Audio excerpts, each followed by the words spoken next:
Hello, പുതിയൊരു വീഡിയോയിലേക്ക് സ്വാഗതം കേട്ടോ. അപ്പോൾ ഇന്ന് ഉച്ചയ്ക്ക് ഫുഡ് കഴിക്കാൻ വന്നപ്പോഴാട്ടോ അവർ ചിക്കൻ ഉണ്ടാക്കുന്നുണ്ടത്. അപ്പോൾ നേരെ ക്യാമറ എടുത്തു ഇവിടെ കൂടെ കൂടിയിട്ടോ.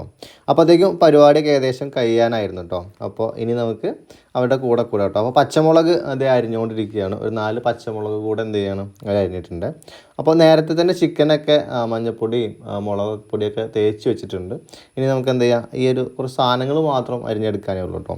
അപ്പോൾ പച്ചമുളക് അരിയൽ കഴിഞ്ഞു. ഇനി നമുക്ക് ഇതിലേക്ക് വേണ്ട പ്രധാനപ്പെട്ട ഒരു ഐറ്റം കേട്ടോ ഈ ഉണക്കമുളക് അത്യാവശ്യം വേണം കേട്ടോ. ഈ ഒരു ഐറ്റത്തിൽ നമ്മൾ ഒഴിച്ചുകൂടാനാവാത്തൊരു സംഭവമാണ് ഉണക്കമുളക്. അതേപോലെ തന്നെ ആവശ്യത്തിന് ചെറിയ ഉള്ളി കേട്ടോ. അപ്പോൾ ചെറിയ ഉള്ളി നേരത്തെ അരിഞ്ഞു വെച്ചിട്ടുണ്ട് കേട്ടോ.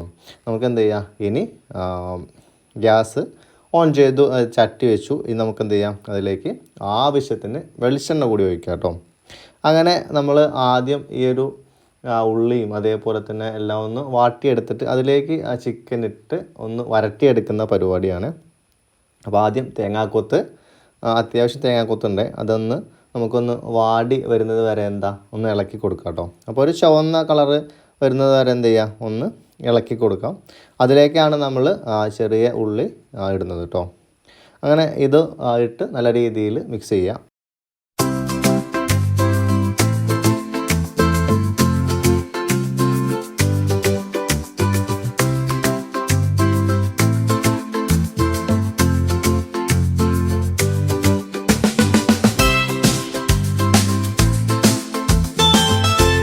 നേരത്തെ നന്നാക്കി വെച്ചിട്ടുള്ള പച്ചമുളക് കൂടി നമുക്ക് ഇതിലേക്ക് ഇടാം കേട്ടോ. അപ്പോൾ ഇതൊക്കെ ഏകദേശം റെഡി ആയിട്ടുണ്ട്. നമ്മൾ നേരത്തെ മസാല തേച്ച് വെച്ചിട്ടുള്ള ചിക്കൻ നമുക്കിനി ഇതിലേക്ക് ഇടാം കേട്ടോ.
നമ്മുടെ ചിക്കനൊക്കെ ഏകദേശം റെഡി ആയിട്ടുണ്ട്. അതിലേക്ക് നമുക്ക് വളരെ കുറച്ച് എന്ത് ചെയ്യുക, കറിവേപ്പില കൂടി ഇതിലേക്ക് ഒന്നിങ്ങനെ ഇട്ട് കൊടുക്കാം കേട്ടോ. അപ്പോൾ നമ്മൾ കറിവേപ്പില ഇടുന്നത് അവസാനമാണ്, ഏകദേശം ചിക്കൻ വെന്ത് വന്നതിന് ശേഷം കേട്ടോ. ഇനി എന്ത് ചെയ്യുക, ഒന്ന് നല്ല രീതിയിൽ ഇതൊന്ന് മിക്സ് ചെയ്യുക കേട്ടോ. കാണുമ്പോൾ തന്നെ വായിൽ വെള്ളം വരുന്നില്ല. അപ്പോൾ അടിപൊളിയായിട്ട് നമ്മൾ ചിക്കനൊക്കെ റെഡി ആയിട്ടുണ്ട് കേട്ടോ.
അങ്ങനെ നമ്മുടെ ചിക്കനൊക്കെ റെഡി ആയിട്ട് അപ്പോൾ ചോറ് വിളമ്പി അതിലേക്ക് നമ്മുടെ ചിക്കനിന് എല്ലാവർക്കും വിളമ്പും കേട്ടോ. അപ്പോൾ ഉച്ചയ്ക്കാണ് ഞാൻ ഫുഡ് കഴിക്കാൻ വന്നതാണ്. അപ്പോൾ എല്ലാവരും ചിക്കൻ ഒന്ന് റെഡിയാകാൻ വേണ്ടിയിട്ട് വെയിറ്റ് ചെയ്യാം കേട്ടോ. അപ്പോൾ ചിക്കൻ എല്ലാവർക്കും വിളമ്പിയിട്ട് എല്ലാവരും ഒന്നിച്ചിരുന്ന് കഴിക്കാൻ പോവുകയാണ്. അപ്പോൾ സംഭവം ഒരു അടിപൊളി ഐറ്റമാണ്. നമ്മൾ ഇതിന് മുന്നേ നമ്മൾ വീഡിയോയിൽ ചെയ്തിട്ടുണ്ട് കേട്ടോ ഈ ഒരു ഐറ്റം. അപ്പോൾ നല്ല രീതിയിലൊന്ന് വീഡിയോ നന്നാക്കി എടുക്കാമെന്നുള്ള തീരുമാനത്തിലാണ് നമ്മൾ ഇന്ന് ഒന്നുകൂടി ചെയ്തത്. അപ്പോൾ നല്ല അടിപൊളി ചിക്കനാണ്, വെറൈറ്റി ചിക്കനാണ്. നമ്മൾ വീട്ടിൽ ഉണ്ടാക്കാൻ പറ്റുന്ന ആളുകൾ എന്ത് ചെയ്യുക, ഒന്ന് ഉണ്ടാക്കാൻ ശ്രമിക്കുക കേട്ടോ.